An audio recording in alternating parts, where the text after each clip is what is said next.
কোরআনে কারীমের একটি আয়াত তেলাওয়াত করেছি। আমি আপনাদেরকে সংক্ষিপ্ত সময়ে বোঝানোর চেষ্টা করব যে সাহাবায়ে কেরামদের চোখে এই দুনিয়াটা কেমন ছিল, এই দুনিয়াকে তারা কিভাবে দেখত। যদি সেটা আমরা বুঝতে পারি তাহলে ইনশাআল্লাহ আমরাও সেইভাবে আমাদের জীবনকে যদি পরিচালনা করি তাহলে ইনশাআল্লাহ আমরাও জান্নাতের পথের সাথী হতে পারবো। ঠিক কিনা বলেন? রাজি আছেন তো? প্রিয় হাজরিন, হযরত ওমর রাদিয়াল্লাহু তাআলা উনি কেমন ব্যক্তি ছিলেন? আমাদের সমাজে দেখা যায় কোন বিচারক বলেন বা প্রধান কোন দায়িত্বশীল ব্যক্তি, যেই মানুষ একটু সম্পদশালী তাদেরকে বেশি গুরুত্ব দেয়, আর গরিব এবং দরিদ্রদেরকে গুরুত্ব দেয় না। ঠিক কিনা বলেন? কিন্তু হযরত ওমর রাদিয়াল্লাহু তাআলা কেমন ছিলেন? উনি ধনীদের কোনো গুরুত্ব দিতেন না, দরিদ্রদের, হত দরিদ্র মানুষ দেখলে তিনি বেশি গুরুত্ব দিতেন। একদিন সাহাবায়ে কেরামের একটি দল, যেই দলের মধ্যে ধনাঢ্যবান ব্যক্তিরা ছিল, শিল্পপতিরা ছিল, প্রভাবশালী ব্যক্তিরা ছিল, তারা হযরত ওমর রাদিয়াল্লাহু তাআলা দরবারে প্রবেশ করার জন্য অনুমতি চাইল। হযরত ওমর রাদিয়াল্লাহু তাআলা তাদেরকে অনুমতি দেয় নাই, প্রবেশ করার জন্য পারমিশন দেয় নাই। তার কিছুক্ষণ পরে দেখা গেল কিছু দরিদ্র লোক, গরিব লোক হযরত ওমরের কাছে প্রবেশ করার জন্য যখন অনুমতি চাইল, পারমিশন চাইল, হযরত ওমর দেরি না করে সাথে সাথে তাদেরকে অনুমতি দিয়ে দিলেন। এতে কি হলো? ধনাঢ্যবান পাওয়ারফুল ব্যক্তিরা মনে মনে ভাবতে লাগলো, কিরে, ওমরের কাছে আমরা আবেদন করেছি, আমিরুল মুমিনিনের কাছে আমরা আবেদন করেছি, প্রবেশ করার জন্য অনুমতি চেয়েছি, কিন্তু তিনি অনুমতি দেন নাই। পক্ষান্তরে গরিব এবং দরিদ্র সমাজের একেবারে নিম্ন স্তরের মানুষগুলোকে প্রবেশের জন্য তিনি অনুমতি দিলেন। আল্লাহর হাবিবের এই খলিফাতুল মুসলিমিন, অর্ধ জাহানের শাসক সাইয়েদনা ফারুক আযম রাদিয়াল্লাহু তাআলা পৃথিবীর মানুষকে জানিয়ে দিলেন যে ধনী গরিবের মাঝে কোনো পার্থক্য হতে পারে না।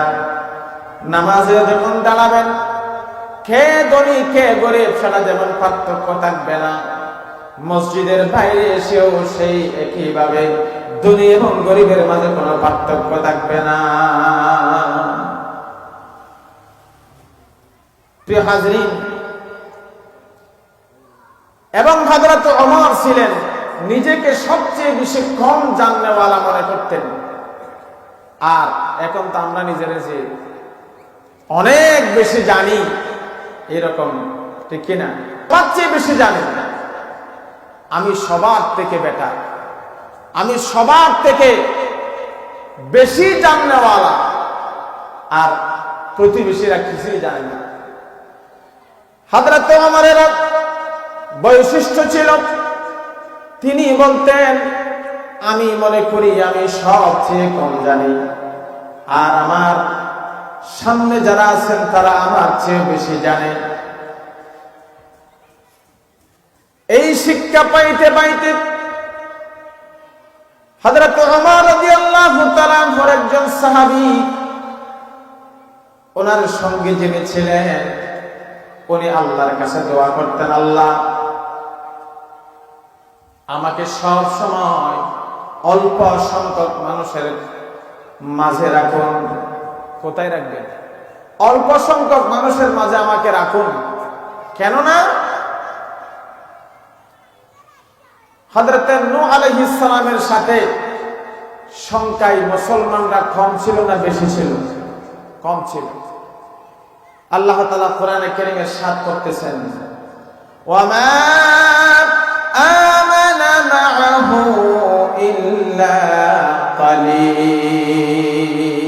সুবহানাল্লাহ। তার সাথে অল্প ব্যতীত বেশি সংখ্যক কেউ ছিল। প্রিয় হাজরিন, হযরত ওমর যেমন এইভাবে নিজে সব সময় চিন্তা করতেন, অহংকার মুক্ত থাকতেন এবং তিনি তিনটি কাজ সব সময়, তিনটা কাজের জন্য ব্যাকুল থাকতেন। এক নাম্বার হলো তিনি চিন্তা করতেন, রব্বুল আলামিন আমাকে যতদিন এই পৃথিবীর মধ্যে বাঁচিয়ে রাখবেন ততদিন আমি সিজদা কপালে, এই কপালটা আল্লাহর সিজদায় অবনত করে রাখবো। দুই নাম্বার, যেই মজলিসের মধ্যে কোরআন সুন্নাহর কথা চলবে ওই মজলিসের মধ্যে আমি বসে থাকবো। তিন নাম্বার হলো আজীবন আল্লাহর পথে চলতে থাকবো। কোন পথে? এই পথের মধ্যে যদি আপনি ইস্তেকামত থাকেন, আল্লাহ যেভাবে বলছেন, ইন্নাল্লাযীনা ক্বালু রাব্বুনাল্লাহ, যারা বলে আমার রব আল্লাহ, আমাদের রবকে আল্লাহ, সুম্মা ইসতাকামু, অতঃপর এই কথার উপরে অটল থাকবে, তাতানাজ্জালু আলাইহিমুল মালাইকা, তাদের উপরে আসমানের ফেরেশতারা নাযিল হবে এবং বলবে, আল্লাহ তাখাফু, তোমরা ভয় করো না, ওয়ালা তাহজানু, এবং চিন্তা করো না, ওয়া আবশিরু বিল জান্নাতিল্লাতী কুনতুম তুআদুন, জান্নাতের সুসংবাদ তাদেরকে দেওয়া হবে, জান্নাতের সুসংবাদ তাদের জন্য ওয়াদাবদ্ধ। সুবহানাল্লাহ। তাহলে এই সাহাবীরা নবীজির মজলিসে বসতো, নবীজির কথা মনোযোগ দিয়ে শুনতো, এক সাহাবী আরেক সাহাবীর কথা মনোযোগ দিয়ে শুনতো। সুবহানাল্লাহ। কেমন দৃশ্য ছিল যে নবীজির সামনে যদি বসে সেই মজলিসের কথাগুলো আমরা শুনতে পারতাম। সুবহানাল্লাহ। এজন্য শায়ের আক্ষেপ করে বলে, জন্ম আমার নবীর যুগে হলে কেমন হতো, জন্ম আমার নবীর যুগে হলে কেমন হতো, দুই নয়নে রাসূল পাক দেখলে কেমন হতো, জন্ম আমার নবীর যুগে হলে কেমন হতো, আসত বেশে হাজারাতে বেলালের মধুর আযান, যেই আজানে ছিল এমন প্রেম মুগ্ধ রহমান, দয়াল নবীর পিছে নামাজ পড়লে কেমন হতো, জন্ম আমার নবীর যুগে হলে কেমন হতো, দুই নয়নে রাসূল পাক দেখিলে কেমন হতো, জন্ম আমার নবীর যুগে হলে কেমন হতো, দিনী কত আলোচনায় থাকতাম আমি অদম, সামনে রাসূল পাক হতো পাশে সাহাবাগণ, দিনী কত আলোচনায় থাকতাম আমি অদম, সামনে রাসূল পাক হতো পাশে সাহাবাগণ, আবু বকর উসমান আলী সঙ্গী কেমন হতো, জন্ম আমার নবীর যুগে হলে কেমন হতো, জন্ম আমার নবীর যুগে দুই নয়নে রাসূল পাক দেখলে কেমন হতো, জন্ম আমার নবীর যুগে হলে কেমন হতো। প্রিয় হাজরিন, নবীজির যুগে যদি থাকতাম এই দৃশ্যগুলো দেখতাম, যেভাবে হযরত উসমান রাদিয়াল্লাহু তাআলা ওনাকে কেউ মারুক, কষ্ট দিক, নির্যাতন করুক, উনি চোখ দিয়ে পানি বের করতেন না। সুবহানাল্লাহ। কষ্ট সহ্য করতেন, সব কষ্ট সহ্য করতেন, কোনোদিন কান্না করতেন না। এমন এক ব্যক্তি হযরত উসমান রাদিয়াল্লাহু তাআলা। কিন্তু উনি যখন, ওনাকে দেখা যায় একদিন একটা কবরের পাশে গিয়ে এমন ভাবে তিনি কান্না শুরু করে দিলেন, কান্না করতে করতে হযরত উসমানের দাড়ি মুবারক পর্যন্ত ভিজে গেল। হাদিসের মধ্যে আছে, কানা উসমান ইযা ওয়াকাফা আলা কবরিন বাকা হাত্তা ইয়াবুল্লা লিহিয়াতাহু ফাকিলা লাহু তুযাক্কিরুল জান্নাত ওয়ান নার। হযরত উসমান এভাবে কান্না করতেন, কান্না করতে করতে চোখের পানি বের হয়ে দাড়ি মুবারক পর্যন্ত ভিজে যাইতেন এবং জান্নাত এবং জাহান্নামের কথা স্মরণ হয়ে যেত। ফালা তাবকি ওয়া তাবকি মিন হাদা। এই কান্নার ব্যাপারে যখন জানতে চাওয়া হলো, তিনি রাসূলুল্লাহর একটা হাদিস শোনায় দিলেন। ফাকালা ইন্না রাসূলাল্লাহি সাল্লাল্লাহু আলাইহি ওয়াসাল্লাম, নবীজির হাদিস শোনায় দিলেন, ইন্নাল কবরা আউয়ালু মানাজিলিল আখিরাহ ফাইন নাজা মিনহু ফামা বা'দাহু আইসারু মিন ওয়া ইন লাম ইয়ানজু মিনহু ফামা বা'দাহু আশাদ্দু মিনহু। হযরত ওমর, হযরত উসমান জানিয়ে দিলেন নবীজির সেই হাদিস। ও মুমিন ভাইরা শুনে রাখো, কবর হলো এমন এক জায়গা, কবর হলো আখিরাতের প্রথম মঞ্জিল, প্রথম গেট। এই কবরের মধ্যে যদি কেউ আটকে যায়, আখিরাত তার জন্য আটকে যাবে, কঠিন হয়ে যাবে।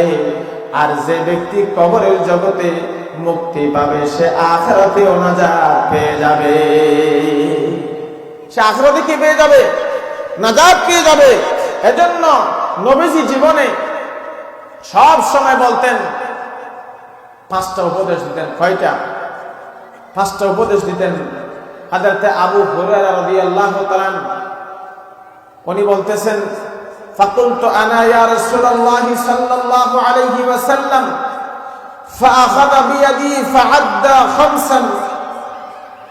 আমার নবীজি আমার হাত ধরলেন, ধরে আমাকে পাঁচটা উপদেশ দিলেন। বলেন কয়টা? এই পাঁচটা উপদেশ শোনার দরকার আছে কি নেই? নবীজি বললেন,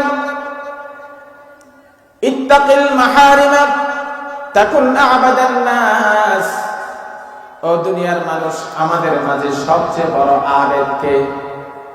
বলেন, সবচেয়ে বড় আবেদ, ইবাদতকারী ব্যক্তি কে? আমরা বলবো যে বেশি নামাজ পড়ে, জিকির আজকার করে, তাহাজ্জুদের নামাজ পড়ে।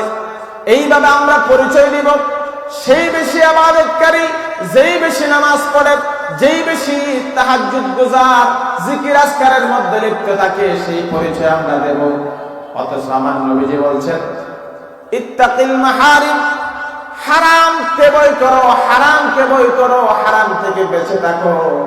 যে ব্যক্তি হারাম থেকে বেঁচে থাকবে, তাকুন আ'বাদান নাস, ওই ব্যক্তি হবে সবচেয়ে বড় ইবাদতকারী।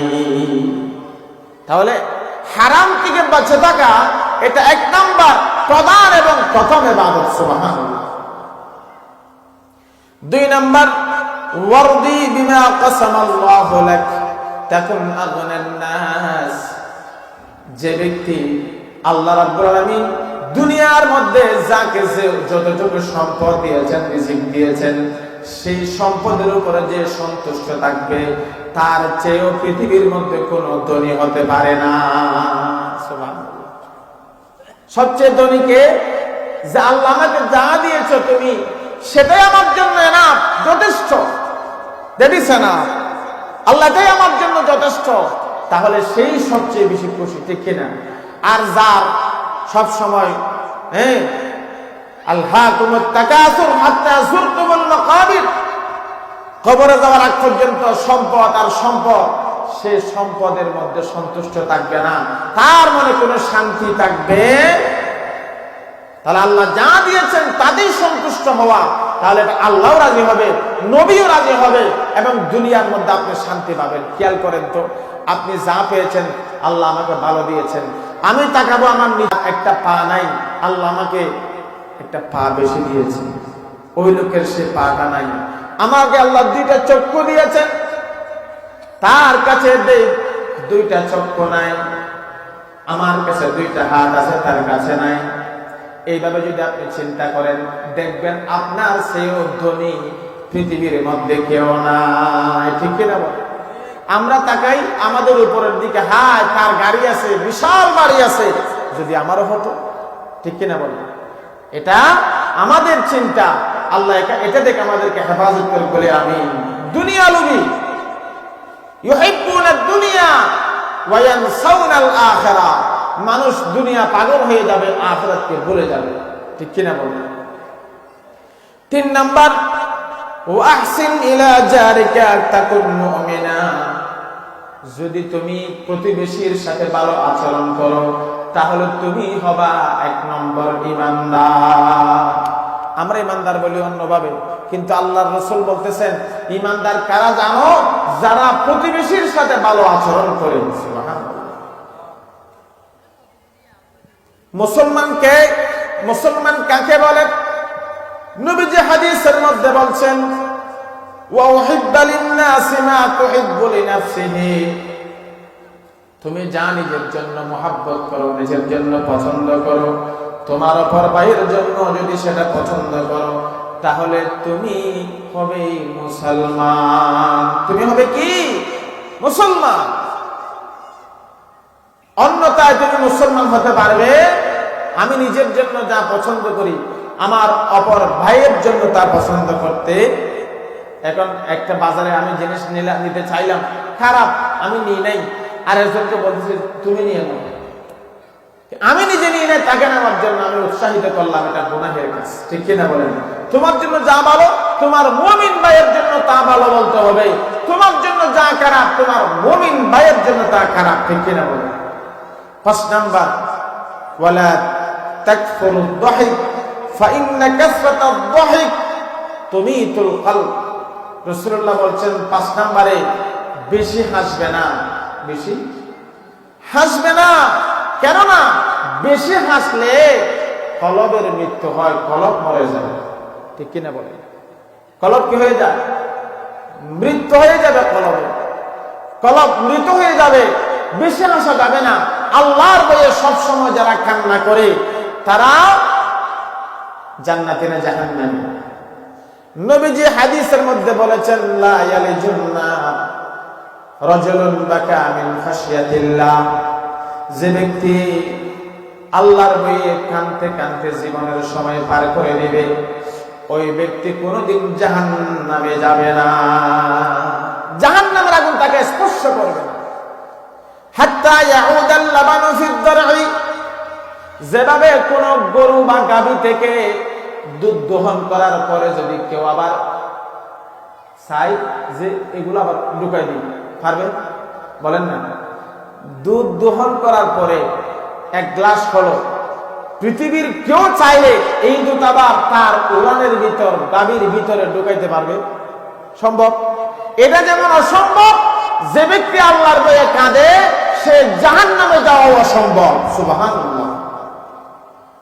প্রিয় হাজরিন, ওয়ালা ইয়াজতামিউ উমারুন ফি সাবিলিল্লাহ ওয়া দুখানু জাহান্নাম।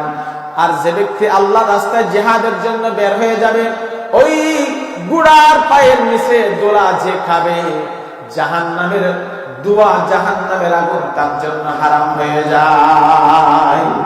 সুবহানাল্লাহ। প্রিয় হাজরিন, নবীজির এই শিক্ষা যদি আমরা গ্রহণ করি, তাহলে আমরা চিরকাল শান্তিতে থাকবো। ঠিক কিনা বলেন?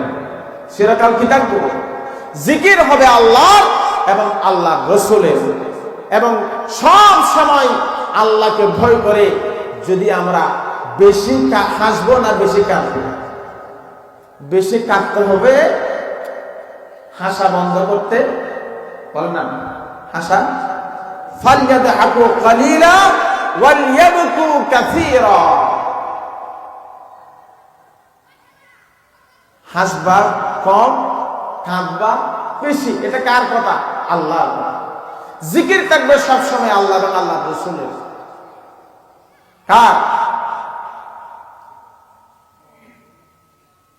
হামারা জিকির ক্যা আলম है दीवाना मोहम्मद का ये हुस्न दिल नशे ये रोए जाना ना मोहम्मद का हमारा जिक्र क्या आलम है दीवाना मोहम्मद का। अदब से चूम लेते हैं फरिश्ते मेरे होठों को, मेरे होठों को। ज़बाने शौक़ कहती है जो अफ़साना मोहम्मद का ये हुस्न दिल नशी ये रोए जाना ना मोहम्मद का हमारा जिक्र क्या आलम है दीवाना मोहम्मद का हमारा जिक्र क्या आलम है दीवाना मोहम्मद का। गुनहगार चलो रहमत से अपनी जोलिया भर लो, जोलिया भर लो। अज़ल से आम है लुत्फ़ करीमा ना मोहम्मद का ये हुस्न दिल नशी ये रोए जाना ना मोहम्मद का। यही है आरज़ू मेरी, यही मेरी तमन्ना है, मेरी तमन्ना है कि दिखला दे खुदा एक बार का शाना मोहम्मद का ये हुस्न दिल नशी ये रोए जाना ना मोहम्मद का हमारा जिक्र क्या आलम है दीवाना मोहम्मद का। सलातुल्लाह।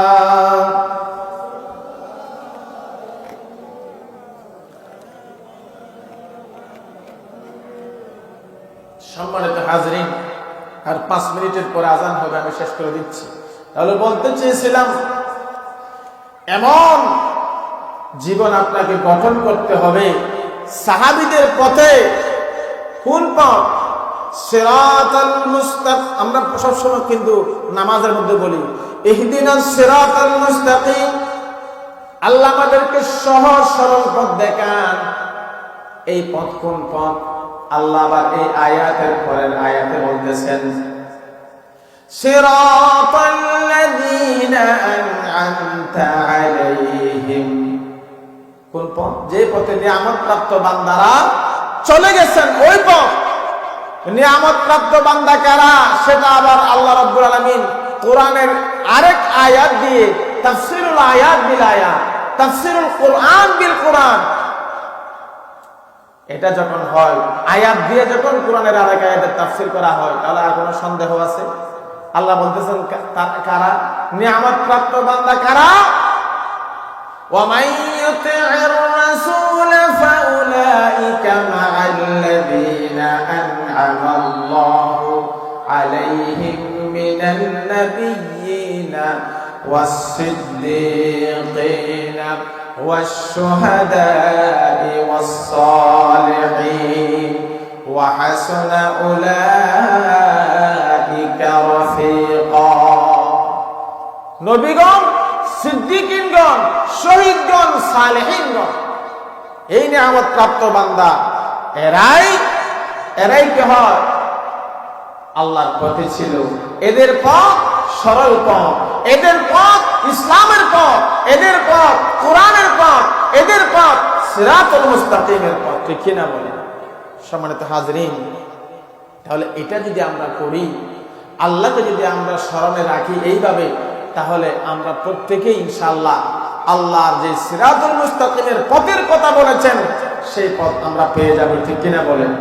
আল্লাহর কাছে ফরিয়াদ থাকবে আমরা যেন সঠিক এবং সরল পথ, যেই পথে গেলে নিয়ামত প্রাপ্ত বান্দাদেরকে পাওয়া যায়, সেটা আমরা কি পাইতে পারি। আজকের এই মাহফিল, এখানে অনেক মুরব্বীদের ইসালের সওয়াব, মুরব্বীদের নাম আমার আব্দুল মোমেন ইফা, আজকে আমার দাদার জন্য রোজা রেখেছেন, আলহামদুলিল্লাহ। এই সোনারপাড়া মাদ্রাসার প্রতিষ্ঠাতা, 37তম আজকে মৃত্যুবার্ষিকী সালে সব মাহফিল আজকে। তাহলে এই মুরব্বী আলেম যারা আমাদের রাহবার ছিল, ঠিক কিনা বলি? আমাদের কি রাহবার, যারা আমাদেরকে সঠিক পথ দেখিয়েছেন, তাদের পথে যাতে আমরা থাকতে পারি, আল্লাহর কাছে সেই ফরিয়াদ, আল্লাহর কাছে সেই ফরিয়াদ। সম্মানিত হাজরিন, সেই পথে যদি থাকতে পারি, তাহলে আমরা সাহাবীদের পথ পাবো, সাহাবীদের পথ খুঁজে পাবো, নবীদের পথ খুঁজে পাবো, সিদ্দিকীনদের পথ খুঁজে পাবো, শুহাদায়ে কেরামের পথ খুঁজে পাবো। সুবহানাল্লাহ। প্রিয় হাজরিন, এটাই যদি হয় আমাদের, তাহলে ইনশাআল্লাহ আমরা সফল হতে পারবো। সফল। হযরত ইমরান বিন হুসাইন রাদিয়াল্লাহু তাআলা, উনি কেউ বলেছেন সাহাবী, কেউ বলেছেন তাবিঈ, অথবা বুজুর্গ ব্যক্তি ছিলেন। ওই ইমরান বিন হুসাইন রাদিয়াল্লাহু তাআলা মৃত্যুর আগে ফেরেশতারা তাকে সালাম করেছেন। সুবহানাল্লাহ। মুতাররিফ রাহমাতুল্লাহ আলাইহি একজন তাবিঈ ছিলেন। উনি একবার তার সাক্ষাৎ করতে গেছেন। সাক্ষাতের সময় বললেন যে আমি আপনাকে দেখতে আসলাম। তখন ইমরান বিন হুসাইন বলতেছে যে আমাকে প্রতিদিন কেউ যেন মাথায় এসে সালাম দেয়। তখন তিনি জিজ্ঞেস করলেন, মুতাররিফ জিজ্ঞেস করলেন, সালামটা কি পায়ের দিক থেকে দেই না মাথার দিক থেকে দেই? তখন তিনি বললেন, আমাকে মাথার দিক থেকে সালাম দেই। তখন মুতাররিফ রাহমাতুল্লাহ আলাইহি বলেন, আমার মনে হয় আপনার মৃত্যু ঘনিয়ে এসেছে। এর কিছুদিন পরে তিনি ইন্তেকাল করেছেন। তাহলে বোঝা যায় একজন ইমানদার ইন্তেকালের আগেই তাকে সম্মানিত করা হয়। সুবহানাল্লাহ। প্রিয় হাজরিন, তিনি ছিলেন বসরার লোক। হাসান বসরি রাহমাতুল্লাহ আলাইহি বলেন, এই বসরার মধ্যে সব থেকে শ্রেষ্ঠ ব্যক্তি ছিলেন কে? ইমরান বিন হুসাইন রাদিয়াল্লাহু তাআলা। সম্মানিত হাজরিন, তাহলে এই সাহাবীদের জীবনে যদি আমরা আসলে বলতে যাই, অনেক সময় আজান হচ্ছে, এই জন্য আমি আমার আলোচনা সংক্ষেপ করলাম। বাকি আলোচনা ইনশাআল্লাহ অন্য একদিন হবে। মাহফিলের যথারীতি নামাজের পরপরই চলবে। আপনারা সকলেই, আপনাদের কাছে আবার দাওয়াত করেছি, আপনারা সকলে মাহফিলে চলে আসুন। ইনশাআল্লাহ আসরের নামাজের পরে আমাদের চাঁদপুর থেকে আগত বিশিষ্ট কিয়াদি সম্মেলন মুফাসসিরুল কোরআন, বিশিষ্ট মিডিয়া ব্যক্তিত্ব মাওলানা তানভীর আহমদ নেসারি সাহেব আলোচনা পেশ করবেন এশারের নামাজের পরপরই। ইনশাআল্লাহ আপনারা সকলে চলে আসবেন। আপনাদের কাছে সকলে দাওয়াত করে আলোচনা শেষ করছি। আসসালামু আলাইকুম ওয়া রাহমাতুল্লাহি ওয়া বারাকাতুহু।